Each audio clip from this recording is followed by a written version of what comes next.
उत्तर प्रदेश के कसगंज जिले से एक दिल दहला देने वाली वारदात की खबर सामने आई है। यहाँ सब्जी में नमक कम होने पर एक पति हैवान बन गया और उसने पहले 5 महीने की अपनी प्रेग्नेंट पत्नी को लात घूंसों से पीटा और फिर छत से नीचे फेंक दिया।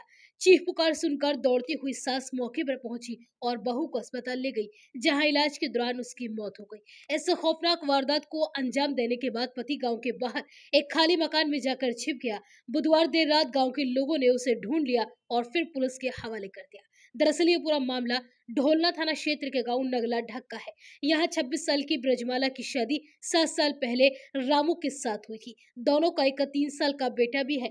महिला के चचेरे भाई राकेश ने बताया कि मेरी बहन के पति रामू के पास 2 बीघा जमीन है। खेती से ही उसका परिवार चलता है। शादी के बाद से ही रामू बहन को छोटी छोटी बातों को लेकर मारता पीटता था। बहन बहुत सीधी थी, जिसके चलते उसने कभी पुलिस को इस मामले की जानकारी नहीं दी। बुधवार दोपहर 12:30 बजे बहन ने आलू की सब्जी बनाई, पति को खाना परोसा।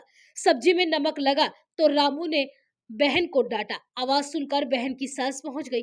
उसने अपने बेटे को ऐसा करने से रोका। इसके बाद रामू और ज्यादा भड़क गया और उसने खाने की थाली फेंक दी और बहन को पकड़कर पीटने लगा। पहले उसे थप्पड़ जड़े और फिर लात घूंसों से पीटा। जैसे ही सास थोड़ा पीछे मुड़ी, रामू ने बहन को छत से नीचे धक्का दे दिया। चचेरे भाई ने आगे बताया कि बहन सिर के बल जमीन पर गिरी और फिर बेहोश हो गई। उसकी चीख पुकार सुनकर सास दौड़ती हुई नीचे पहुंची। थोड़ी देर में पड़ोसी भी आ गए। यह देखकर रामू फरार हो गया।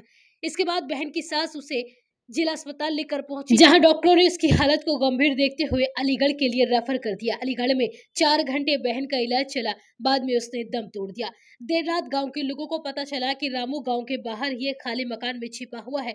इसके बाद गांव के लोगों ने घेर कर उसे पकड़ लिया और फिर पुलिस को बुलाकर उसे सौंप दिया। इस पूरे मामले में एएसपी राजेश भारती ने बताया कि महिला का उसके पति के साथ खाने में नमक कम होने को लेकर विवाद हुआ था। इसके बाद उसने पत्नी को पीट कर छत से नीचे फेंक दिया। इस मामले में हत्या का मुकदमा दर्ज किया गया है। महिला के शव को पोस्टमार्टम के लिए भेज दिया गया है और आरोपी को भी देर रात पकड़ लिया गया और फिलहाल पुलिस पूरे मामले की जांच में जुटी हुई है।